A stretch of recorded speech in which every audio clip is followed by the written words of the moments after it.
Sebelumnya, Assalamualaikum warahmatullahi wabarakatuh. Perkenalkan, nama saya Aditya Givan Samudra dengan NPM 4118219886. Di sini saya akan menjelaskan tentang mata kuliah sosiologi olahraga yang didesainkan oleh Pak Dindin Abidin. Saya akan menjelaskan tentang apa itu doping. Doping ialah menggunakan zat terlarang dalam olahraga buat mempertinggi performa atau penampilan seorang atlet pada kompetisi olahraga. Dulu menaikkan performa atlet mampu dilakukan melalui diet spesifik atau mengonsumsi tumbuhan jenis tertentu yang dianggap bisa menaikkan kekuatan fisik maupun praktik doping mendapatkan perhatian khusus dalam dunia olahraga karena menggunakan obat-obat eksklusif yang dapat menaikkan performa atlet. Pada tahun 1904, doping pertama kali ditemukan di Olimpiade pada pelari. Pelari tersebut disuntik menggunakan stihine buat membantu kecepatan, serta konon memberi kekuatan buat penyelesaian kompetisi. Peraturan dan embargo pemakaian doping. Terlepas dari peningkatan kinerja yang terlihat pada atlet juga tak jarang menderita efek kesehatan yang merugikan serta bahkan kematian dini terkait dengan praktik doping. Hal itu menghasilkan dapat embargo pemakaian doping pada tahun 1928 oleh Association of Athletic Federation.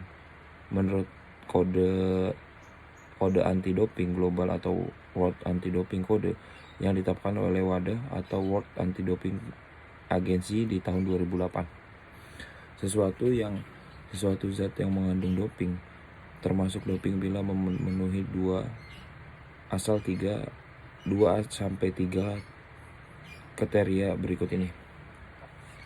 Pertama, bisa menaikkan performa atlet, dapat menimbulkan risiko bagi kesehatan atlet, bertentangan dengan semangatnya olahraga. Selain itu, WADA pula memutuskan daftar zat terlarang serta metode pengobatan yang diterbitkan setiap tahunnya, maka tidak boleh digunakan sang atlet. Banyak sekali eksekusi ini bisa dijatuhkan pada atlet yang terbukti melanggar kode anti-doping. Di antaranya pembatalan raihan medali Olimpiade atau gelar olahraga hingga embargo seumur hayati mengikuti kompetisi olahraga. Bahaya doping ada berbagai macam. Ada kardiovaskular, yaitu irama jantung tidak teratur, tekanan darah tinggi, serangan jantung, dan kematian mendadak. Sistem saraf pusat, sulit tidur, kecemasan, depresi, dan sikap provokatif, bunuh diri, sakit tua, kecanduan, penarikan atau psikosis, tremor, pusing atau stroke, pernapasan mimisan atau sinusitis.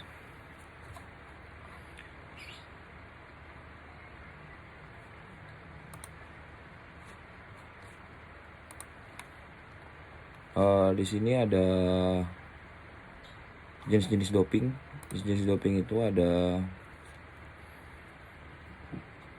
EPO, adalah hormon leptin yang diproduksi secara alami oleh tubuh insan. EPO dilepas dari ginjal dan bekerja di sum tulang, membuat merangsang produk sel-sel darah. Dengan menyuntikkan EPO, atlet bertujuan untuk meningkatkan konsentrasi sel darah serta kapasitas aerobik mereka.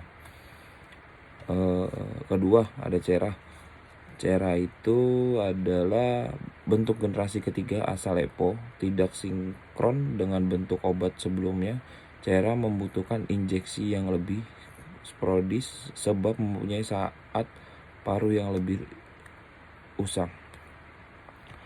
Umumnya atlet menggunakan CERA membuat menaikkan kapasitas pembawa oksigen guna menaikkan daya tahan tubuh.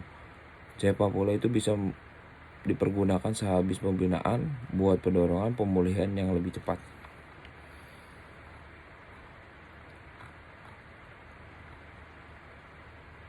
Ketiga, ada anabolic steroid. Anabolic steroid artinya obat yang menyerupai steroid, hormon yang diproduksi di testis pria serta pada saraf jauh lebih rendah pada organ ovarium perempuan. Yang keempat ada diuretik. Diuretik umumnya dipergunakan buat penyamaran dalam pencegahan deteksi zat terlarang lainnya.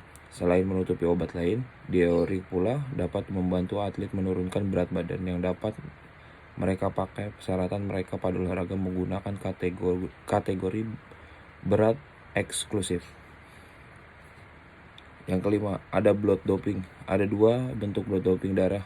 Blood doping darah yaitu ialah infiltrasi darah sendiri yang telah disimpan, diinginkan oleh dibentukan pada diharapkan oleh doping darah. Merupakan transplantasi darah yang sudah diambil berasal dari orang lain menggunakan golongan darah yang sama. Meskipun penggunaan transfusi buat doping darah telah ada sejak beberapa dekade yang lalu, para ahli mengatakan doping ini ditemukan karena sosialisasi metode deteksi EPO yang efisien.